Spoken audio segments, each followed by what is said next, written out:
दोस्तों नमस्कार। आज हम लेखपाल भर्ती परीक्षा की अगली श्रृंखला में चकबंदी लेखपाल 2015 परीक्षा की इवनिंग शिफ्ट की बात करेंगे और इसके प्रश्नों को हल करेंगे। दोस्तों, इसका पहला प्रश्न है, वह कौन सी नदी है जिसका उद्गम भारत में नहीं है?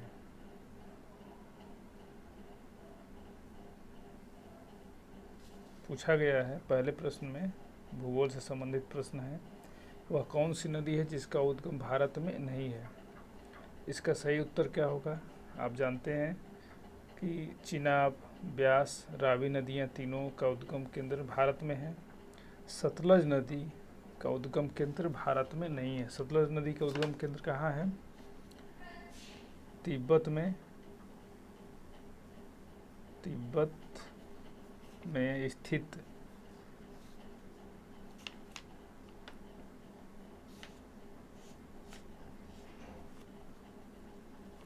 मानसरोवर झील।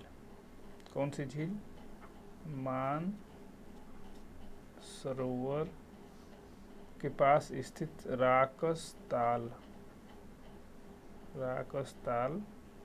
झील, यहीं पे इसका उद्गम होता है। ठीक है, सतलज नदी का उद्गम मानसरोवर के पास स्थित राकसताल झील से होता है। ठीक है, यह सतलज नदी जो है ये सिपकीला दर्रे से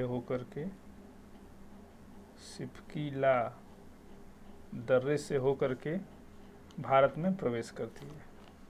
ठीक है, अब हम इसकी बात करेंगे थोड़ा सा विस्तृत रूप से।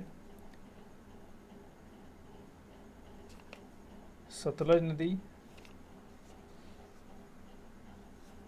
चिनाब की सहायक नदी है। किसकी है? इसकी जो है ये सहायक नदी है। सतलज नदी पे आप जानते हैं भाखड़ा नांगल बांध स्थित है। ठीक है, तो ये रहा सतलज नदी से संबंधित प्रश्न। बाकी ये तीन नदियाँ जो चिनाब, ब्यास और रावी है, इनका उद्गम भारत में होता है। सतलज नदी जो है ये पूर्ववर्ती नदी कहलाती है। पूर्ववर्ती नदी का मतलब ये होता है कि जो नदियाँ पूर्ववर्ती नदी का मतलब होता है जो नदियाँ हिमालय के विकास से पूर्व विकसित हुई थी, जैसे सतलज, गंगा, ब्रह्मपुत्र, सिंधु। ये नदियाँ क्या होती हैं? ये पूर्ववर्ती नदियाँ कहलाती हैं। सतलज नदी इसका सही उत्तर होगा। दूसरा प्रश्न हम देखते हैं। पूछा गया है, इनमें से कौन वर्तमान केंद्रीय कृषि एवं कल्याण मंत्री हैं?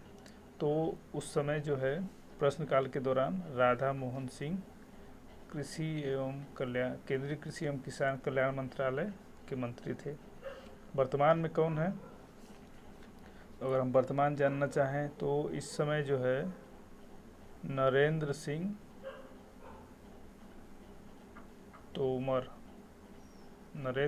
तोमर जो है वर्तमान में कृषि मंत्री हैं भारत के। ठीक है, तो हाल ही में जो है मंत्रालय में फेरबदल हुआ है, तो इसमें कई मंत्री बदले गए हैं जिसमें कृषि मंत्री भी हैं। तो इस समय कौन है? नरेंद्र सिंह तोमर। याद रखिएगा, क्योंकि ये कृषि से जुड़े हुए प्रश्न अक्सर पूछे जाते हैं। तो नरेंद्र सिंह तोमर इस समय कृषि मंत्री हैं। ठीक है, अगला प्रश्न हम देखते हैं क्या है। पूछा गया है, वर्तमान वर्ष 2014-15 में पिछले वर्ष 2013 की तुलना में भारत का सकल खाद्यान्न उत्पादन, तो उस समय उत्पादन में कुछ कमी आई थी, तो उसका सही जवाब होगा 8 मिलियन टन घटा है। ठीक है, और अगर हम वर्तमान की बात करें तो वर्तमान में 2020-21 में कुल उत्पादन कितना है? 296, ठीक है, 296.65 मिलियन टन जो है कुल उत्पादन अनुमानित है वर्तमान में। ये भी पूछा जा सकता है आपसे, तो ये ध्यान रखने वाली बात है। पिछले प्रश्न पेपर में भी हमने इसको देखा था। तो वर्तमान उत्पादन कुल कितना है खाद्यान्न उत्पादन? तो 296.65 मिलियन टन। इसे ध्यान रखिएगा। हम प्रश्नों को करंट से इसलिए जोड़ कर देख रहे हैं ताकि आपके साथ साथ करंट की भी तैयारी होती चले। तो अगर हम देखें चौथा प्रश्न, तो इसमें क्या पूछा गया है? रियो ओलंपिक 2016 में कितने प्रकार के खेलों की प्रतिस्पर्धा होगी? तो आप जानते हैं कि रियो ओलंपिक 2015 में इसका सही जवाब होगा 42। कुल 42 इवेंट्स हुए थे, 42 खेल शामिल थे 2016 के रियो ओलंपिक में। अब अगर हम टोक्यो ओलंपिक की बात करें, टोक्यो ओलंपिक में कुल कितने खेल शामिल थे? ये भी इम्पॉर्टेंट है, खेल से पूछा जाता है। टोक्यो ओलंपिक में देखें तो कुल 33 खेल थे, ये ध्यान रखिएगा। कुल 33 खेल जो है टोक्यो ओलंपिक में शामिल है। भारत ने कुल कितने पदक जीते हैं टोक्यो ओलंपिक 2020 में? तो कुल 7 पदक हैं। कौन कौन है? एक स्वर्ण पदक है, ठीक है,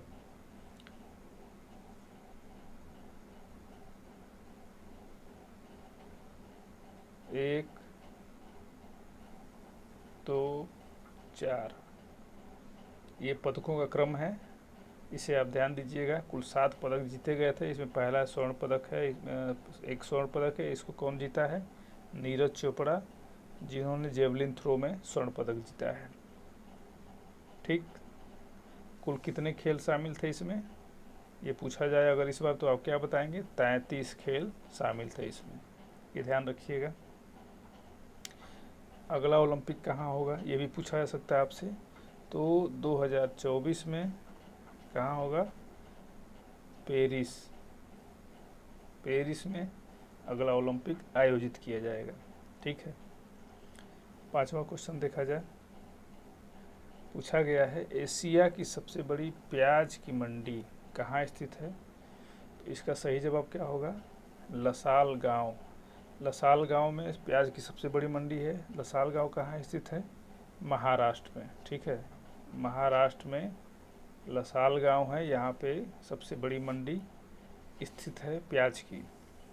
तो प्याज की मंडी यहाँ पे है, इसका मतलब कि प्याज के उत्पादन को अगर हम देखें तो प्याज उत्पादन का सबसे ज़्यादा प्याज उत्पादन कहाँ होता है? महाराष्ट्र में। महाराष्ट्र पहले स्थान पे है प्याज उत्पादन में। उसके बाद कौन है? मध्य प्रदेश है, ठीक है। तीसरा स्थान किसका है? कर्नाटक का। इसको भी ध्यान रखिएगा, पूछा जा सकता है। पहला स्थान महाराष्ट्र का, दूसरा स्थान मध्य प्रदेश, तीसरा स्थान कर्नाटक का। ये प्याज उत्पादन में है। तो इस प्रश्न का उत्तर हम क्या देखेंगे? प्रश्न का उत्तर है ए, लसाल गांव, महाराष्ट्र। पूछा जा सकता है, तो इसको आप ध्यान रखिएगा, महाराष्ट्र में। अगले प्रश्न की बात करें तो पूछा गया है उत्तर प्रदेश की प्रथम महिला मुख्यमंत्री। ये पिछले क्लास में भी हमने चर्चा की थी इस पर। कौन है इसका सही जवाब? सुचेता कृपलानी। ये न केवल उत्तर प्रदेश की प्रथम महिला मुख्यमंत्री है, बल्कि ये किसी भी भारतीय राज्य की पहली महिला मुख्यमंत्री हैं, ठीक है। तो कल जैसा हमने पढ़ा था, अगर हम इसको ध्यान दें तो भारत के किसी भी राज्य की प्रथम महिला गवर्नर यानी कि राज्यपाल कौन है? श्रीमती सरोजिनी नायडू। ये भी याद रखना, पूछा जा सकता है। सरोजिनी नायडू ये किसी भी राज्य की प्रथम महिला गवर्नर हैं, और सुचेता कृपलानी किसी भी राज्य की प्रथम महिला मुख्यमंत्री है। ये दोनों पूछा जा सकता है, ध्यान रखने वाली बात है ये। अगला प्रश्न अगर हम देखें तो पूछा गया है जनधन योजना वित्तीय समायोजन के उद्देश्य से लागू की जाने वाली जनधन योजना, जिसकी घोषणा प्रधानमंत्री ने दिसंबर 2014 में की थी, आधिकारिक तौर पर कब प्रारंभ हुई? तो इसका सही जवाब क्या होगा? डी ऑप्शन सही होगा। 28 अगस्त 2014 को यह योजना लागू की गई। ठीक है, यह योजना 28 अगस्त 2014 को लागू की गई। जनधन योजना किससे जुड़ी हुई है? तो ये वित्तीय समावेशन, ठीक है, इसमें जीरो बैलेंस पे खाते खोले गए हैं और ये जनधन योजना विश्व की सबसे बड़ी बैंकिंग योजना है साबित हुई है, जिसमें कई करोड़ लगभग खाते खोले जा चुके हैं। तो ये ध्यान रखिएगा 28 अगस्त 2014 को। अगला प्रश्न देखा जाए, पूछा गया है 20,000 करोड़ के पंचवर्षीय बजट के साथ प्रारंभ की गई नमामि गंगे परियोजना के अंतर्गत कितनी नदियां सम्मिलित हैं? तो जैसा कि नाम से ही समझ में आ रहा है, ये नमामि गंगे परियोजना, इसके अंतर्गत केवल गंगा नदी की बात की गई है।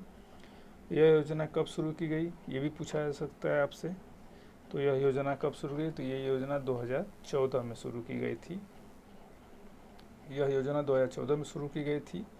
नमामि गंगे योजना के अंतर्गत केवल गंगा नदी की बात की गई है और इसमें हम देखें तो 45 अरब डॉलर, 45 अरब जो है 45 अरब रुपया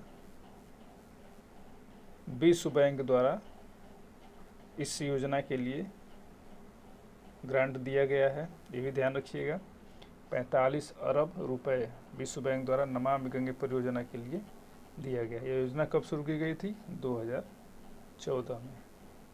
पंचवर्षीय योजना, ये भी पूछा जा सकता है कुल कितने वर्ष के लिए योजना की अवधि क्या है? तो आप जानते हैं इस योजना की अवधि कितनी थी? 5 वर्ष, यानी कि 2014 तक 2014 से 2019 तक योजना थी। और इसका लक्ष्य क्या है? 2022 तक गंगा के किनारे सभी गांवों को ODF बनाना है, ODF घोषित करना है। ये इसका लक्ष्य है कि 2022 तक पूरी तरह से गंगा की सफाई हो जाए और सारे खुले में शौच मुक्त गांव हो जाए। तो ये इस योजना का लक्ष्य है। अगले प्रश्न को हम देखें। कहा गया है 2 व्यक्तियों के वार्तालाप में आवाज़ का डेसिबल स्तर क्या होता है? ठीक है, अच्छा प्रश्न है ये। तो इसका सही जवाब क्या होगा? 30 डेसिबल। जब 2 लोग सामान्य बातचीत करते हैं तो उस समय जो आवाज़ का स्तर होता है वो 30 डेसिबल होता है। और अगर इसको हम थोड़ा और ध्यान से देखें तो अगर पूछा जाए आपसे कि WHO द्वारा कौन सा मानक निर्धारित किया गया है आवाज़ के लिए, तो WHO ने 45 डेसिबल जो है ये दिन के लिए मानक निर्धारित किया है और 35 डेसिबल जो है रात के लिए। ठीक है, क्लियर है? यानी कि एक आदर्श जो है ध्वनि का स्तर क्या होना चाहिए? दिन में 45 डेसिबल तक और रात्रि में 35 डेसिबल तक की ध्वनि जो है मान्य है। इसके ऊपर की ध्वनि प्रदूषण के रूप में शामिल की जाएगी। इसे भी आप ध्यान रखेंगे। अगला प्रश्न देखा जाए। अगला प्रश्न क्या है? 1 लीटर पानी में कितनी कैलोरी होती है? तो ये प्रश्न UPPCS में भी पूछा जा चुका है और अच्छा प्रश्न है। तो इसका सही जवाब क्या होगा? कोई कैलोरी नहीं। अर्थात इसको हम इस तरह से समझें तो पानी से कोई ऊर्जा नहीं प्राप्त, ऊर्जा की प्राप्ति नहीं होती है। पानी से क्या प्राप्त होती है? खनिज पदार्थ प्राप्त होते हैं। ऊर्जा की प्राप्ति नहीं होती है, ये आप ध्यान रखिएगा। आप पानी के बोतल जो ख़रीदते हैं आप उस बोतल पे ख़रीद के कभी देखिएगा, उस पर पूरा ग्रेडियंट्स दिया गया है कि पानी से क्या क्या मिलता है। तो उसमें आप देखेंगे कि 0 कैलोरी ऊर्जा की बात की गई है। बाकी इसमें मिनरल्स वगैरह और भी चीज़ें पाई जाती हैं, विटामिन्स वगैरह मिलती हैं, लेकिन ऊर्जा में 0 कैलोरी लिखा होता है। बोतल के ढक्कन के नीचे आप देखेंगे तो सारा जहाँ मूल्य लिखा होता है वहाँ पे ये लिखा रहेगा आपको। ये ध्यान रखिएगा, पानी से हमें कोई ऊर्जा नहीं मिलती, हमें पानी से क्या मिलता है, खनिज पदार्थ प्राप्त होते हैं। अगला प्रश्न देखिए हम, अग्नि दुर्घटना में क्या अधिक तपिश पैदा करता है? इसका मतलब सही उत्तर क्या होगा, पॉलीमर। पॉलीमर क्या होते हैं, ये बहुलक होते हैं। बहुलक का मतलब होता है कि छोटे छोटे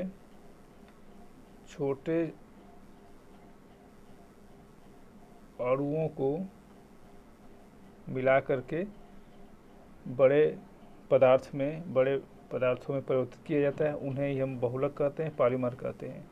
ये जलने पे अधिक ऊर्जा पैदा करते हैं लकड़ी और पत्थर की अपेक्षा।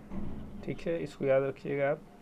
अगला प्रश्न अगर हम देखें, खाद्यान्नों का न्यूनतम समर्थन मूल्य प्रति वर्ष कौन घोषित करता है? बहुत अच्छा प्रश्न है, और इसका सही जवाब क्या होगा?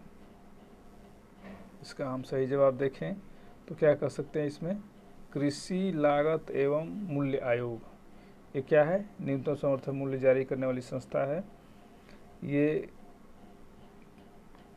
इसका गठन कब हुआ था? तो इसका गठन जो है 1965 में हुआ था। ये भी कई बार पूछा गया, इसको ध्यान रखेंगे आप।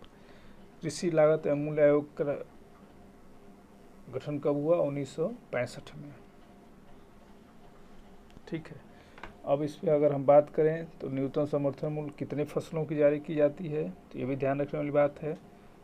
न्यूनतम समर्थन मूल्य रबी और खरीफ दोनों मिला करके 23 फसलों के न्यूनतम समर्थन मूल्य जारी किए जाते हैं। और एक फसल जो है गन्ना, तो इसको ध्यान रखिए, गन्ना के लिए न्यूनतम समर्थन मूल्य जारी किया जाता है, लेकिन उसे क्या कहा जाता है, गन्ना के लिए न्यूनतम समर्थन मूल्य जो जारी किया जाता है उसको कहा जाता है उचित एवं लाभकारी मूल्य। यहाँ पे न्यूनतम समर्थन मूल्य की बात नहीं की जाती, क्या बात की जाती है, उचित एवं लाभकारी मूल्य। तो गन्ने के लिए उचित एवं लाभकारी मूल्य जारी किया जाता है, और बाकी जो 23 फसलें होती हैं उनके लिए न्यूनतम समर्थन मूल्य जारी किया जाता है। किसके द्वारा? अभी हमने पढ़ा, किसके द्वारा जारी किया जाता है, कृषि लागत एवं मूल्य आयोग। इसका गठन कब हुआ था? 1965 में।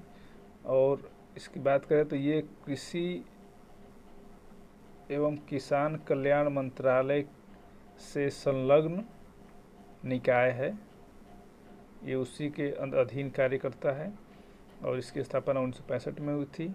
कुल 24 फसलों के बारे में न्यूनतम समर्थन मूल्य जारी किया जाता है, जिसमें से 23 फसलें न्यूनतम समर्थन मूल्य होती हैं और एक गन्ना के लिए उचित एवं लाभकारी मूल्य जारी किया जाता है। अगला प्रश्न देखते हैं, गेहूं का न्यूनतम समर्थन मूल्य है, जब प्रश्न पूछा गया था उस समय गेहूं का न्यूनतम समर्थन मूल्य क्या था? 1450 रुपये प्रति क्विंटल। अगर हम 2020-21 की बात करें तो इस समय गेहूं का न्यूनतम समर्थन मूल्य कितना है? ये है आपका 1975 रुपये। ये श्योर है कि दोबारा पूछा जाएगा आपसे। तो वर्तमान में गेहूं का न्यूनतम समर्थन मूल्य कितना है? 1975 रुपये। ठीक है, याद रखेंगे आप, 1975 रुपये। अब यहीं पे अगर हम चावल की बात कर लें तो धान का न्यूनतम समर्थन मूल्य कितना है? 1940 रुपये सामान्य धान का, और धान ग्रेड ए का कितना है? 1960 रुपये। ये याद रखेंगे आप। गेहूं का अभी कितना हमने पढ़ा? 1975 रुपये। ये तीनों आप याद रखेंगे, ज़रूर पूछा जाएगा। अगला प्रश्न देखें हम, पुरस्कृत फिल्म लाइफ लाइन्स, ये एक फिल्म है, एक नवयुवक की कहानी है जो अपने गांव के लिए कुछ करना चाहता है। ये 16 मिनट की कहानी है, टोटल फिल्म है, शॉर्ट फिल्म है 16 मिनट की, इसी पे बनी है। तो ये उत्तराखंड राज्य की ग्रामीण की पृष्ठभूमि पे बनी फिल्म है, जिसको कुल 126 देशों में 14,000 बार देखा गया है। तो ये करंट का प्रश्न था, अच्छा प्रश्न है। अगला प्रश्न हम देखें, समाज सुधारक एवं रहस्यवादी कवि संत कबीर दास की जयंती कब मनाई जाती है? इसका सही उत्तर होगा 2 जून 2015 को। ठीक है, मनाई गई 2 जून 2015 को मनाई गई थी। कबीरदास के बारे में आप जानते हैं, कबीरदास जी एक समाज सुधारक संत थे। इन्होंने हर धर्म के आडंबरों को सुधारने का प्रयास किया। इनकी रचनाएं क्या कहलाती हैं, ये भी हिंदी में पूछा जाएगा आपसे। बीजक, बीजक, साखी, सबद और रामायणी, ये इनकी रचनाएं इनके नाम से जानी जाती हैं। कबीरदास के कुछ ग्रंथ जो है, कुछ रचनाएं जो है गुरु ग्रंथ में भी जो है संकलित हैं। तो ये भी पूछा जा सकता है आपसे। गुरु ग्रंथ में सिखों के जो गुरु आदि ग्रंथ है उस पर शामिल किया गया है इसको। कुछ इनकी रचनाएं हैं। एक और भी पूछा जा सकता है आपसे कबीरदास के बारे में। इन्हें भाषा का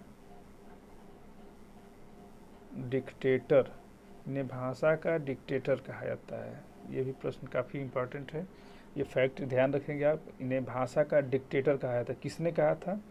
तो ये हजारी प्रसाद द्विवेदी जी ने ये उपमा दी थी, इन्हों भाषा का डिक्टेटर कहा जाता है। अगला प्रश्न देखें हम। तो पूछा गया है ब्रिक्स बैंक का मुख्यालय कहाँ है?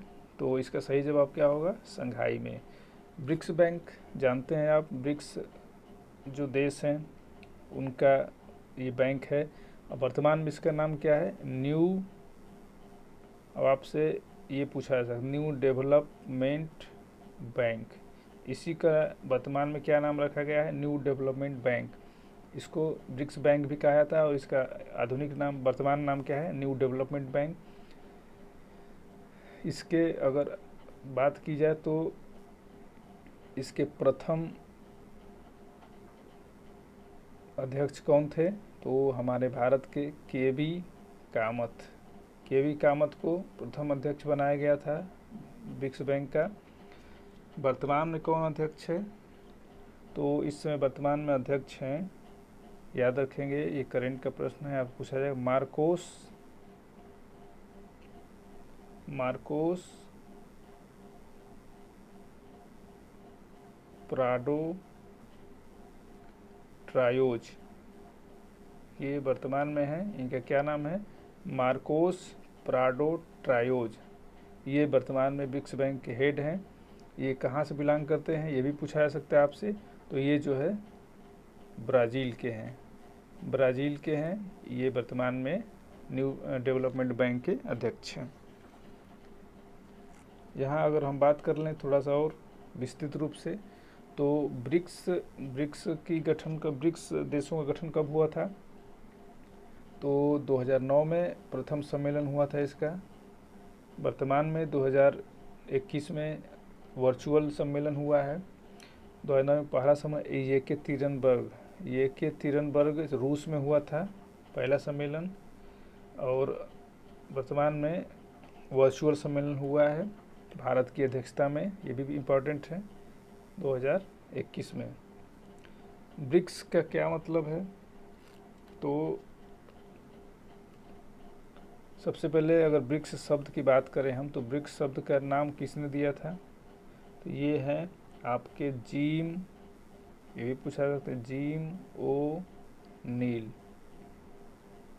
ये इन्होंने ही ब्रिक शब्द का नाम दिया था। बाद में इसमें साउथ अफ्रीका जुड़ गया तो ब्रिक्स बन गया। इन्होंने, जिम ओनील ने ही ब्रिक शब्द का नाम 2001 में पहली बार लिया था।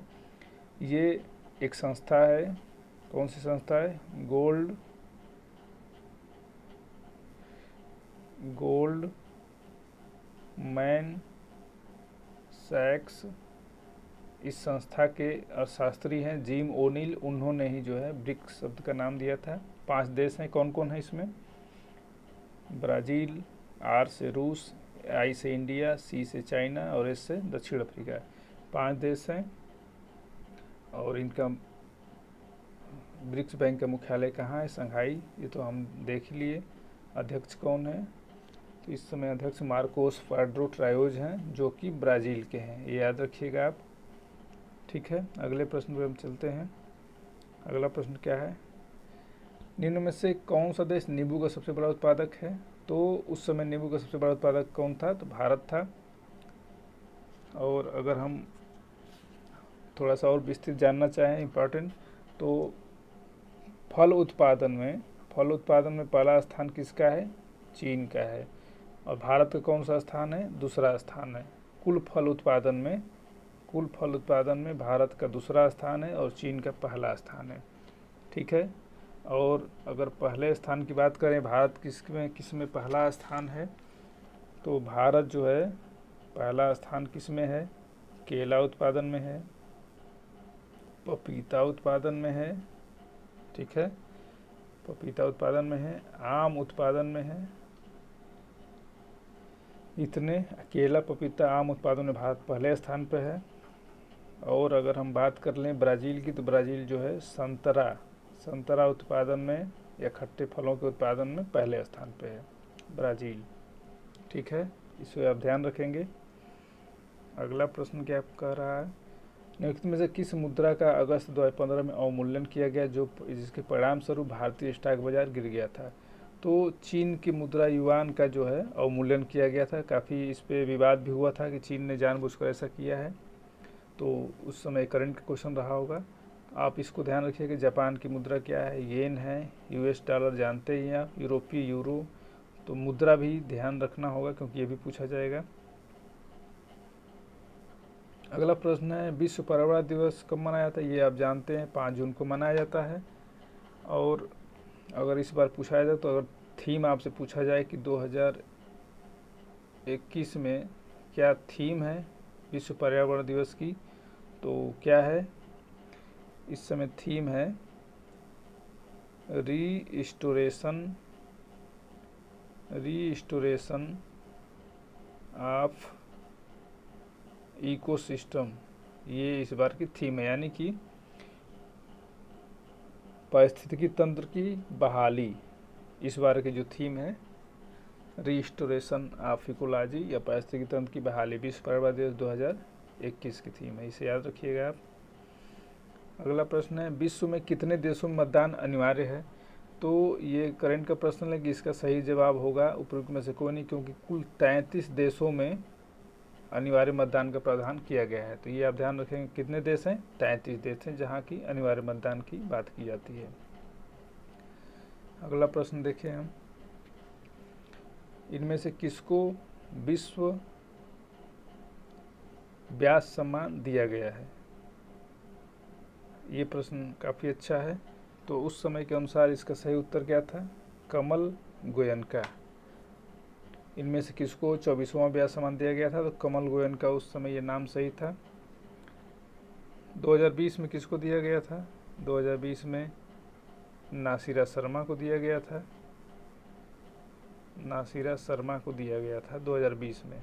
ठीक है, तो ये पुरस्कारों को भी देखना है हमें, पुरस्कार पूछे जा सकते हैं करंट अफेयर्स में। ये प्रश्न अच्छा है। चुनाव आचार संहिता के अनुसार चुनाव के समय किसका निषेध है? घृणाजनक भाषण तथा पुतला जलाना, प्रचार के लिए सरकारी मशीनरी का उपयोग, निर्वाचन अधिकारियों का स्थानांतरण, उपयुक्त सभी। इसमें अगर सही देखा है तो इसका उत्तर होगा उपयुक्त सभी, क्योंकि ये तो देखने से ही लग रहा है कि ये नहीं किया जाएगा।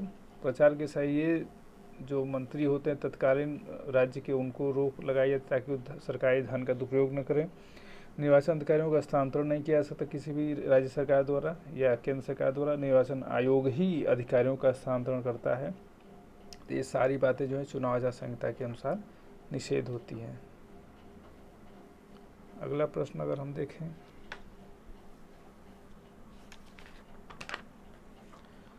इसमें कहा गया है भारतीय खाद्य निगम की स्थापना कब हुई थी? ठीक है, भारतीय खाद्य निगम की स्थापना कब हुई थी? तो इसका सही उत्तर क्या होगा? 24 जनवरी 1965 को। संस्थाओं के स्थापना वर्ष को याद रखना बहुत ज़रूरी है। बहुत सी संस्थाएं भारतीय खाद्य निगम, खास तौर से जो कृषि से जुड़ी हुई सारी संस्थाएं हैं, इनको हम एक जगह करा देंगे, एक जगह आपको दे दिया जाएगा, बताया जाएगा आगे चल के। लेकिन आप ध्यान रखेंगे कि सारी कृषि से जुड़ी संस्थाओं के बारे में जो है हमें उनके स्थापना वर्ष को ध्यान है। जैसे कृषि कीमत आयोग हमने देखा है, वो भी 1965 में था। भारतीय खाद्य निगम देखा हमने, ये भी 1965 में है। इस तरह से अन्य संस्थाओं के बारे में भी हम आगे चल के चर्चा कर लेंगे। अगला प्रश्न देखते हैं। जिस दिन भगत सिंह को फांसी दी गई वह शहीद दिवस के रूप में प्रत्येक वर्ष मनाया जाता है, तो कब है ये तो आप जानते ही हैं। 23 मार्च को शहीद दिवस मनाया जाता है। ऐसा क्यों किया गया था? तो 23 मार्च 1931 को जो है 23 मार्च 1931 को भगत सिंह, सुखदेव और राजगुरु, इन तीनों स्वतंत्रता सेनानियों को जो है 23 मार्च 1931 को फांसी दी गई थी। इसी उपलक्ष्य में जो है शहीद दिवस 23 मार्च को मनाया जाता है प्रतिवर्ष। अगर आपसे ये अगला प्रश्न ये पूछा जाए कि इन्हें फांसी किस षड्यंत्र के तहत दी गई थी, तो इसका सही जवाब क्या होगा? लाहौर षड्यंत्र। लाहौर षड्यंत्र के तहत इन्हें फांसी दी गई थी। 1929 में हुआ था लाहौर षड्यंत्र, तो ये इसकी वजह से इन्हें फांसी दी गई थी। और थोड़ा और बात कर लें तो 8 अप्रैल 1929 को जो है भगत सिंह और बटुकेश्वर दत्त, ये याद रखेंगे आप, भगत सिंह और बटुकेश्वर दत्त ने असेंबली में बम फेंका था। ठीक है, इस वजह से भी फांसी दी गई थी इन्हें, तो ये लाहौर षड्यंत्र केस के नाम से जाना जाता है। ठीक है, तो शहीद दिवस कब मनाया जाता है? 23 मार्च। अगला प्रश्न देखते हैं हम। पूछा गया है बिहार विधानसभा चुनाव कितने चरण में संपन्न हुआ, तो ये करंट का प्रश्न है, तो उस समय 5 चरणों में संपन्न हुआ था, इसे आप याद रखेंगे। अगला प्रश्न देखें हम, तो ये कुछ दिवस हैं जिन्हें मिलाने की बात की जाती है और ये दिवस काफ़ी पूछे जाते हैं, तो आपको ध्यान रखना है। जैसे विश्व डाक दिवस अगर हम देखें तो विश्व डाक दिवस कब मनाया जाता है? 9 अक्टूबर को मनाया जाता है। राष्ट्रीय मतदाता दिवस की अगर हम बात करें तो ये 25 जनवरी को मनाया जाता है। मानवाधिकार दिवस 10 दिसंबर को और राष्ट्रीय युवा दिवस 12 जनवरी को। ठीक है, फिर से देख लें हम एक बार कैसे। विश्व डाक दिवस कब मनाया जाता है? 9 जनवरी। राष्ट्रीय मतदाता दिवस 25 जनवरी। मानवाधिकार दिवस कब मनाया जाता है? 10 दिसंबर। और राष्ट्रीय युवा दिवस कब मनाया जाता है? 12 जनवरी। ये स्वामी विवेकानंद का जन्मदिन है, इसी जन्म जयंती पे, स्वामी विवेकानंद की जयंती पर ही राष्ट्रीय युवा दिवस मनाया जाता है। ये तो ये आप याद रखेंगे। अन्य दिवसों को भी याद कराया जाएगा आगे चल के, आप भी ध्यान रखेंगे अपना, तो ये पूछा जाता है अक्सर। तो इसका सही उत्तर क्या होगा, हम इसको देख लें। सही उत्तर होगा इसका A3 B2 C4 D1। A3 B2 C4 D1 यानी अर्थात इसका उत्तर क्या होगा? बी जो है सही ऑप्शन होगा। अगले प्रश्न पे हम चलते हैं। तो पूछा गया है कि भारत के कुल कितने शहरों की आबादी 10 लाख से अधिक है, तो इसका सही जवाब क्या होगा? इसका सही जवाब होगा जनगणना 2011 के अनुसार कुल 53 शहर ऐसे हैं जिनकी आबादी 10 लाख से अधिक है। कितने हैं? 53 शहर। ये 2011 की जनगणना के अनुसार आंकड़ा है और जनगणना भी पूछा जाएगा आपसे, तो जनगणना पे भी विशेष ध्यान दिया जाएगा। तो कुल 53 जो है शहर ऐसे हैं जिनकी आबादी 10 लाख से अधिक है, ध्यान रखिएगा इसको। और अगर आपसे पूछ लिया जाए कि उत्तर प्रदेश के कितने शहर हैं जिनकी जो है आबादी 10 लाख से अधिक है, ये तो उत्तर प्रदेश का एग्जाम है तो पूछा सकते हैं। यूपी में जो है कुल 7 ऐसे शहर हैं जिनकी आबादी जो है 10 लाख से अधिक है, ये आप याद रखिएगा। अगला प्रश्न बन सकता है ये। संकल्प प्रदान अभियान किसने आरंभ किया था, तो ये जो है बिल गेट्स ने प्रारंभ, बिल एवं मेलिंडा गेट्स फाउंडेशन ने, बिल एवं मेलिंडा इनकी पत्नी हैं, इन्होंने एक फाउंडेशन इन्होंने समाज सेवा के लिए चलाया है। बिल एवं मेलिंडा गेट्स फाउंडेशन जो है उसी फाउंडेशन के द्वारा जो है संकल्प प्रदान अभियान शुरू किया गया था। यह अभियान क्यों शुरू किया था? तो ये जो है स्वच्छ भारत के तहत जो है ये अभियान संबंधित है। ये भी स्वच्छता से संबंधित अभियान था, बिल एंड मेलिंडा गेट्स द्वारा। तो इसका सही जवाब क्या होगा? Bill Gates. अगला प्रश्न अगर हम देखें, भूरी क्रांति किससे संबंधित है? तो इसका सही जवाब क्या होगा? सी होगा, उर्वरकों के उत्पादन से। ठीक है, और कुछ कृषि से जुड़ा हुआ प्रश्न काफ़ी बढ़िया है। तो इसमें हम देखें कुछ क्रांतियों के बारे में अगर चर्चा कर लें हम, तो देखें तो हम हरित क्रांति, आप जानते हैं हरित क्रांति क्या है? खाद्यान्न उत्पादन से संबंधित है। इसके बाद हम देखें अगर तो श्वेत क्रांति क्या है?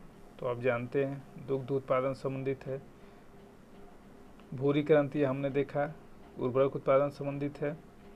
फिर अगर कुछ और हम बात कर लें इम्पॉर्टेंट क्रांति की, तो नीली क्रांति किससे संबंधित है? तो ये जो है मत्स्य उत्पादन से संबंधित है। गुलाबी क्रांति अगर हम बात करें गुलाबी क्रांति, तो ये किससे संबंधित है? ये दोनों से हो जाता है, एक तो ये प्याज से संबंधित है और दूसरा जो है झींगा मछली उत्पादन से संबंधित होता है। तो आप ध्यान ये रखेंगे कि अगर प्याज उसमें नहीं है तो झींगा मछली सही हो जाएगा, झींगा मछली नहीं है तो प्याज उत्पादन से संबंधित ये जो है क्रांति मानी जाती है। और कुछ क्रांति के बारे में बात करें तो रजत क्रांति की संबंधित, तो ये है अंडा उत्पादन से। इन क्रांतियों का आप विशेष तौर से ध्यान रखेंगे, ये जरूर पूछी जाएंगी। अगला प्रश्न हम देखते हैं, पूछा गया है बृहद सांची स्तूप की बात की। सांची स्तूप कहाँ स्थित है? तो ये स्थित है मध्य प्रदेश के रायसेन जिले के पास में स्थित है। और ये कब बनाया गया था, यही पूछा गया आपसे। तो ये मौर्य काल से संबंधित। इसको कौन बनाया था, किसने बनाया था? तो अशोक ने, सम्राट अशोक ने सांची स्तूप को जो है बनवाया था। कहाँ स्थित है पूछा जा सकता है, तो मध्य प्रदेश के रायसेन जिला में। किस काल का है? मौर्य काल का, याद रखेंगे इसे। अगला प्रश्न है, इनमें से कौन असंगत है? ठीक है, क्या क्या दिया गया है? नीता मेहता, कुणाल कपूर, ये संजीव कपूर और तरला दलाल, ये कुछ नाम हैं, ये चर्चित व्यक्तित्व में संबंधित होता है, इसको भी ध्यान दें। तो इसमें जो है संजीव कपूर, तरला दलाल और नीता मेहता, ये तीनों जो हैं क्या हैं? शेफ हैं, ये खाना बनाने वाले शेफ हैं। कुणाल कपूर जो है इसका सही उत्तर होगा। कुणाल कपूर जो है आपके क्या हैं? अभिनेता हैं। ये यही इनमें से असंगत है या भिन्न है, बाकी तीनों शेफ हैं, ये अभिनेता हैं। ध्यान रखिएगा, व्यक्तित्व पे भी चर्चा की जा सकती है आगे चल करके, क्योंकि ये पूछा गया है तो फिर पूछा जाएगा। अगला प्रश्न देखें हम, कहा गया है किस एशियाई देश ने अपने देश के नए संविधान की रचना हाल ही में की है? पिछले प्रश्न पत्र में भी हमने देखा था, तो उसका सही उत्तर क्या था? तो ये नेपाल है। नेपाल ने अपना जो है नया संविधान परिवर्तन किया है, रचना की है, और ये 2015 में जो है लागू हुआ है। नेपाल का नया संविधान कब लागू हुआ? 2015 में। पिछले कक्षा में भी हमने इसको देखा था, पिछले प्रश्न पत्र में। करेंट का प्रश्न है, आगे चलते हैं। भारत के किस राज्य में प्रति व्यक्ति मदिरा सेवन सर्वाधिक है? तो इसका सही जवाब होगा केरल में। केरल में सर्वाधिक मदिरा सेवन किया जाता है। ये उस समय चर्चा में था, करेंट में पूछा गया प्रश्न था। अगला प्रश्न क्या है? ये अगला प्रश्न मिलाने वाला है, एक दूसरे से कूट से संबंधित मिलाना है। जैसा कि अब इसको जानते हैं, हिंदू धर्म को कैसे मिलाएं? तो हिंदू धर्म जानते हैं सनातन धर्म होता है, सनातनी और समाजी दो वर्ग होते हैं। मुसलमान की बात करें तो शिया और सुन्नी, आप जानते ही हैं। और निरंकारी नामधारी सिखों में आ जाएंगे। ईसाई, कैथोलिक और प्रोटेस्टेंट दो भागों में बटा हुआ है। इसका सही उत्तर क्या होगा?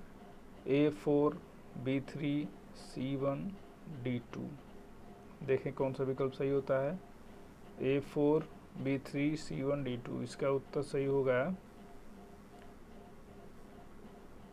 A4 B3 C1 D2। A4 B3 सही उत्तर क्या होगा? इसका सही उत्तर होगा A। ठीक है, अगले प्रश्न पे चलते हैं हम। अगला प्रश्न क्या है, भारत के किस राज्य में सबसे बड़ी अंतर्देशीय लवणीय आर्द्र भूमि स्थित है? तो इसका अगर हम बात करें तो इसका सही जवाब क्या होगा, राजस्थान होगा। राजस्थान में सर्वाधिक अंतर्देशीय लवणीय आर्द्र भूमि है। और इस पे अगर हम चर्चा करें तो हाल ही में करंट में चर्चा में रहा है, आर्द्र भूमि से संबंधित कौन सा सम्मेलन होता है, कौन सी संधि है, तो उसको हम कहते हैं रामसर संधि। याद रखिएगा आप, रामसर संधि जो है किससे संबंधित है, आर्द्र भूमियों के संरक्षण से। और इसी संधि के तहत जो है रामसर स्थल घोषित किए जाते हैं, विश्व धरोहर स्थल रामसर स्थल।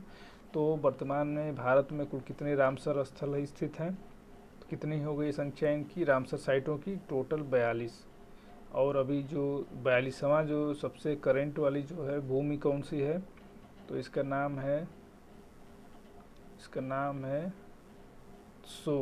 तत्सो। ये लद्दाख में है, ये लद्दाख की भाषा के संबंध, ये लद्दाख में स्थित है तत्सो। ये जो है 42वां आपकी याद भूमि है, इसे आप याद रखेंगे, करंट का क्वेश्चन है। भारत के किस राज्य में सर्वाधिक गेहूं उत्पादन होता है, तो ये आप अच्छी तरह जानते हैं। पहला स्थान किसका है, उत्तर प्रदेश का है। इसके बाद अगला स्थान किसका है, मध्य प्रदेश का है। तीसरा स्थान पंजाब का है, यानी कि यूपी, एमपी और पंजाब ये जो है सर्वाधिक गेहूं उत्पादन राज्य हैं। चावल की अगर हम बात कर लें तो सबसे चावल में अगर हम देखें तो चावल में क्या है, पश्चिम बंगाल पहले स्थान पे है, उसके बाद उत्तर प्रदेश है, उसके बाद जो है पंजाब है।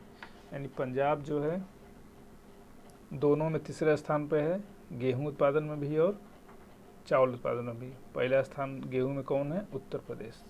चावल में पश्चिम बंगाल है, ये आप याद रखेंगे। अगला प्रश्न देखते हैं, 1913 से 2014 की अवधि में कितने भारतीयों को नोबेल पुरस्कार प्राप्त हुआ है, यानी कि अभी तक कुल कितने भारतीयों को नोबेल पुरस्कार जो है दिया जा चुका है, ये प्रश्न पूछा गया है। और बहुत बेहतरीन प्रश्न है, आप एक बार पूरा शॉर्ट लिस्ट कर लेंगे नाम को। तो देखा जाए तो इसमें टोटल इस समय 10 व्यक्ति हैं जिन्हें जो है नोबेल पुरस्कार मिला हुआ है। तो इसका सही उत्तर क्या होगा, उपरोक्त में से कोई नहीं। सबसे पहले व्यक्ति कौन थे, गुरुदेव रविन्द्रनाथ टैगोर थे, जिन्हें 1913 में मिला था पहला। किसके लिए, तो गीतांजलि जो है उनकी साहित्य रचना है, इसके लिए 1913 में उन्हें मिला था। सबसे पहला किसे मिला था ये भी पूछा जा सकता है, रविन्द्रनाथ टैगोर को। ठीक है, अगर हम सभी नामों की चर्चा करना चाहें तो एक बार हम देख लेते हैं किसको किसको मिला है। रविन्द्रनाथ टैगोर के बाद जो है चंद्रशेखर वेंकट रमन को मिला है। फिर इसके बाद किसको मिला है, हरगोविंद खुराना, ये भारतीय मूल के लोग रहे हैं इसलिए भारतीय ही माना, हरगोविंद खुराना को मिला है। इसके बाद जो है मदर टेरेसा, अगर एक क्रम मिलाने को आ जाए तो भी आप ध्यान रखेंगे, मदर टेरेसा। इसके बाद एस सुब्रमण्यम, इन्हें भी मिला है। इसके बाद किसको मिला है, इसके बाद हम देखते हैं कि अर्थशास्त्र के क्षेत्र में नाम जो है चर्चित नाम है, अमर्त्य सेन को दिया गया है, अमर्त्य जो सेन है उनको दिया गया है। इसके बाद जो है अगला नाम क्या है, एक साहित्यकार हैं, नाम सुने होंगे आप, BS नायपाल, काफ़ी विवादित रहते हैं। तो इनकी पुस्तकों के बारे में पूछा, इनकी पुस्तकें चर्चित होती हैं, इस पर ध्यान देने वाली बात है। BS नायपाल हैं। इसके बाद कौन है, इसके बाद जो है वेंकट रमण राम कृष्णन, इन्हें 2009 में केमिस्ट्री के क्षेत्र में दिया गया था। अगला नाम जो है ये हमारे समाज सेवी हैं, कैलाश सत्यार्थी, इन्हें शांति का जो है, इन्हें मलाला यूसुफजई के साथ संयुक्त रूप से 2014 में दिया गया था शांति का नोबेल पुरस्कार। और एक और नाम है जो है अभिजीत बनर्जी, इन्हें जो है 2000 अभिजीत बनर्जी को जो है उनकी पत्नी के साथ, उनकी पत्नी भी अर्थशास्त्री हैं, अभिजीत बनर्जी को भी, दोनों को 2019 में अर्थशास्त्र के क्षेत्र में दिया गया। तो ये कुल 10 लोग हैं, इसको आप ध्यान रखेंगे कि नोबेल पुरस्कार प्राप्त हुआ है। अगला प्रश्न देखें हम, इनमें से कौन भारत का कार्यवाहक राष्ट्रपति नहीं था? बहुत ही बेहतरीन प्रश्न है। और राष्ट्रपति, उत्तर प्रदेश के राज्यपाल, प्रधानमंत्री, मुख्यमंत्री, इनका क्रम याद रखना जरूरी है, किसी भी परीक्षा में पूछा जाता है अक्सर। तो इसका सही जवाब क्या होगा? कौन भारत का कार्यवाहक राष्ट्रपति नहीं था? वो तो सही जवाब होगा बी, डॉक्टर जाकिर हुसैन। ये भारत के तीसरे राष्ट्रपति थे। इनका कार्यकाल जो है क्या था? इनका कार्यकाल जो है 1967 से 1969 तक था। केवल 2 वर्ष का कार्यकाल था। क्यों? क्योंकि इनकी मृत्यु जो है कार्य राष्ट्रपति के पद पर रहते हुए इनकी मृत्यु हो गई थी। ये भी पूछा जाता है कि किस राष्ट्रपति की मृत्यु जो है उसके पद पर रहते हुई थी, तो ये उत्तर क्या होगा? जाकिर हुसैन। तो ये याद रखें। बाकी जो है बीबी गिरी, न्यायमूर्ति हिदायतुल्लाह और बीडी जत्ती, ये जो तीनों लोग हैं, इन्हें जो है कार्यवाहक राष्ट्रपति बनाया गया था। डॉक्टर जाकिर हुसैन भारत के तीसरे राष्ट्रपति थे। इसे हम याद रखेंगे। अगला प्रश्न देखते हैं। अगला प्रश्न है, नाइट्रिक अम्ल किस धातु पर बेअसर जो है, यानी कि किसका जो है असर नहीं होता किस धातु पे? नाइट्रिक अम्ल जो है संक्षारक धातु, ये किसी भी धातु को जो है गला करके समाप्त कर देती है, इसलिए पूछा गया कि किस पे बेअसर होता है। तो इसका सही जवाब क्या होगा? सोना। इसका सही जवाब होगा सोना,